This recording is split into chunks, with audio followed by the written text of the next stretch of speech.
फिक्र में कल हमने आपको बताया था कि इजराइल के हमलों के खिलाफ कतर में तमाम मुस्लिम देशों ने बड़ी बैठक की है, जिसमें इस्लामिक आर्मी बनाने की बात कही गई है। अब एक कदम आगे बढ़ाते हुए ईरान के राष्ट्रपति मसूद पेजेश्किन ने सभी मुस्लिम देशों के सामने इस्लामिक नेटो बनाने का प्रस्ताव रखा है। एक ऐसा संगठन जो न सिर्फ एक दूसरे की मदद करेगा बल्कि दुश्मन के खिलाफ एकजुट होकर हमला भी कर सकेगा। अब आपके मन में सवाल होगा कि इस्लामिक नेटो का स्वरूप क्या होगा।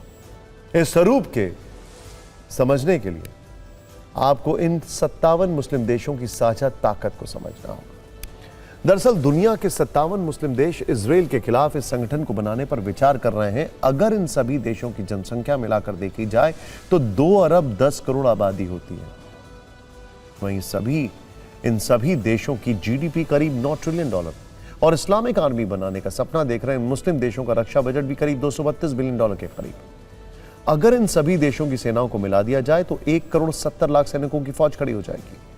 तो अगर 57 मुस्लिम देश मिलकर इस्लामिक नेटो बना लेते हैं तो वो आंकड़ों के हिसाब से इजराइल से ताकतवर नजर आते हैं। लेकिन जरा फोकस करते हैं उन देशों पर जिन्हें इस वक्त इजराइल से सबसे बड़ा खतरा महसूस हो रहा है, यानी अरब देश।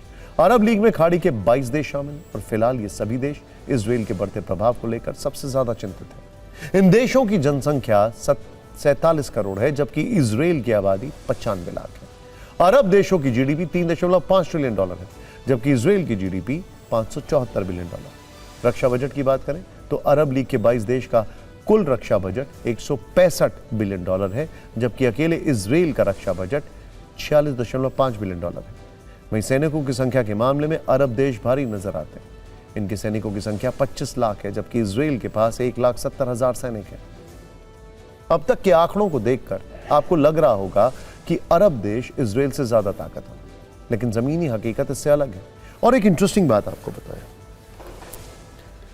इजिप्ट के एक राष्ट्रपति हुआ करते थे जिनको गद्दाफी फॉलो करता था, नासर। उन्होंने भी कुछ ऐसे ही संगठन की बात की थी। आपको याद होगा ओटोमन एम्पायर और उसका डिक्लाइन, तब भी कुछ ऐसा ही हो रहा था।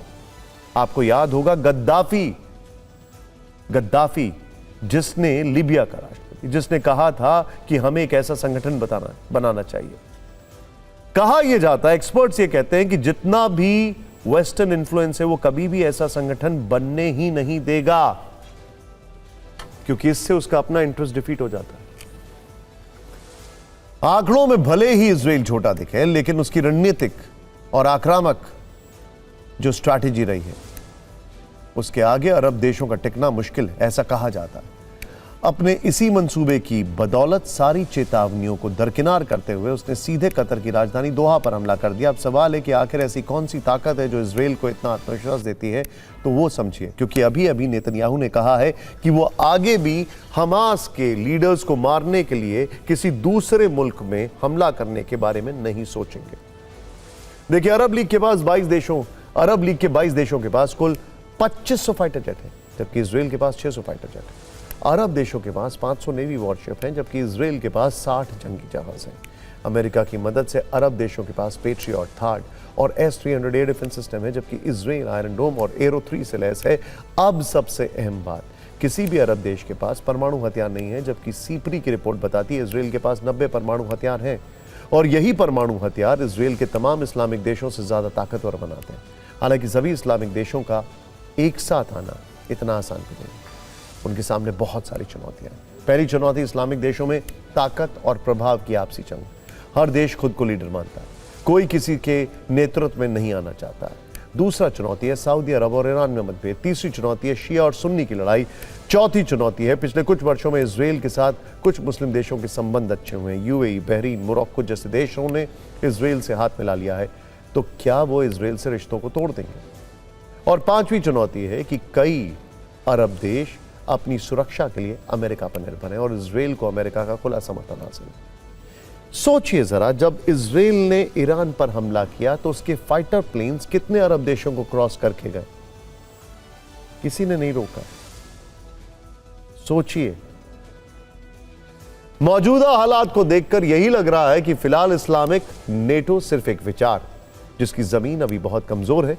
कागज पर मुस्लिम देशों की संख्या, आबादी और सेना बड़ी दिखती है, लेकिन जमीनी हकीकत में उन्हें जोड़ने वाला कोई भी फिलहाल कड़ी दूर दूर तक नहीं दिखती। यही वजह है कि रणनीति के इस खेल में इजराइल फिलहाल आगे है, और उससे भी बड़ी बात, इजराइल को कुछ भी खोने का डर नहीं है, इनको बहुत कुछ खोने का डर है।